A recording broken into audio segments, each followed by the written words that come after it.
But have you ever heard of a main character marrying the wrong woman?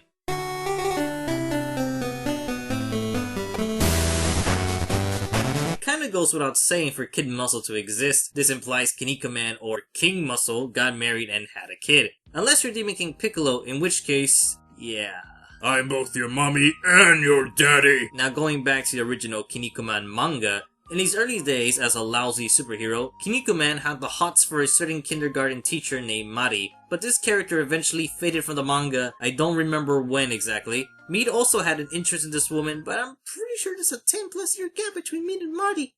Simultaneously, a journalist for a hero magazine named Natsuko showed up and she eventually hooked up with Terryman, aka Kinnikuman's best friend. But then this leaves Kinnikuman single, a main character who didn't get the girl. Around midway through the series, Kinnikuman meets a woman named Bibiba, and by the end of the manga, this is the woman he marries and has a kid with. She appears every now and then in the manga, but her first appearance was in a very short arc that never got animated. But let's put this idea on the side for later. Since the arc titled Bibiba and Planet Raka weren't in the anime version, this also meant Bibiba never appeared in the anime series. So, whoever makes the decisions for the Kinnikuman anime decided to keep Mari around as the love interest, thus providing more scenes of her interaction with Kinnikuman, which most of them work. Then by the end of the second anime, it is heavily implied that Kinnikuman would marry Mari.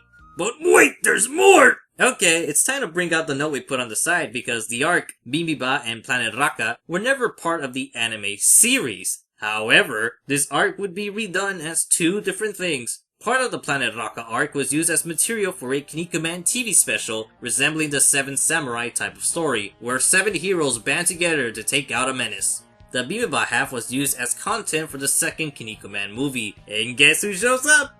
Bibiba. And for some reason, she looks a lot hotter than her manga design. Anyways, the plot of this movie follows much of the original manga, where a man named Shish Kebab challenges Kinnikuman, and whoever wins gets to ask for Bibiba's hand in marriage. Keeping details to a minimum, Bibiba falls a little too easily for Kinnikuman, but in the film it's a bit more believable given the movie adaptation made things a lot more exciting, such as the villain Black Emperor who should be called Devilman. Oh, Toei Animation, who are you fooling? So in an act in which I'll refer to as a sick joke, they make Kinnikuman develop an interest in this woman, despite in the anime and previous movie, he's taken Mari quite seriously, romance and everything. So this movie makes him look incredibly fickle and superficial, especially when a woman has blonde hair and a nice waist to go with it. Hot blondes for the win! But the main difference occurs by the end of the movie, in which Kinnikuman lets Shish Kebab ask for Bibiba's approval, because, like a sick fucking joke, guess who shows up at the end? Mari. This character was not mentioned at all throughout the whole movie, but she played a big part in the last movie. She just pops out of nowhere as if the screenplay writer or whoever remembered, oh wait, he already has a love interest. Well, I guess we can't change it now. Wasn't this funny? Fuck no, it's not funny at all. So the movie ends with Bibiba sticking with the character Shish Kebab and vanishes, never to be seen again. Until the 1990s. Now it's time to bring back the other note for Scramble for the Throne. In the manga, this is the arc where Bibiba marries Kinnikuman, specifically the last chapter of the series, and more details are expanded in the Muscle Return storyline that was made years later. With this event, how do you think the anime handled this? They just ignored her altogether or show her with Shish Kebab? Nope, she shows up again and most of the content follows the same as the manga, except for the ending because, oh, Mari is still here. So Bibiba ends up marrying the fucking villain of this arc, the same person who insulted her a few scenes earlier. Just... no! And to make things go full circle in Ultimate Muscle, Kid Muscle's mom is the correct woman, Bibiba.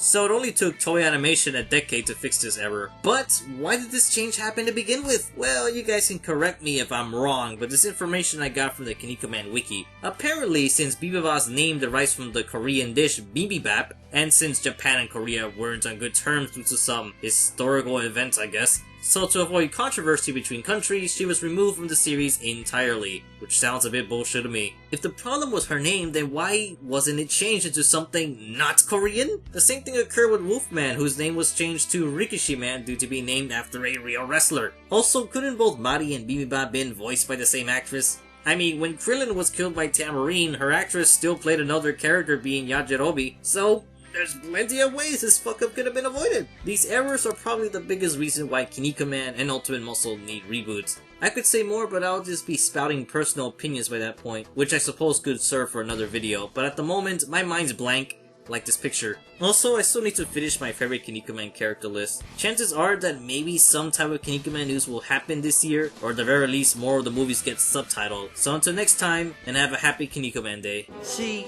I know all your secrets, Dad. Even about that one time that you put on Mom's clothing and she wrestled you into submission dressed as Buffalo Man. Oh my God! I thought you were sleeping!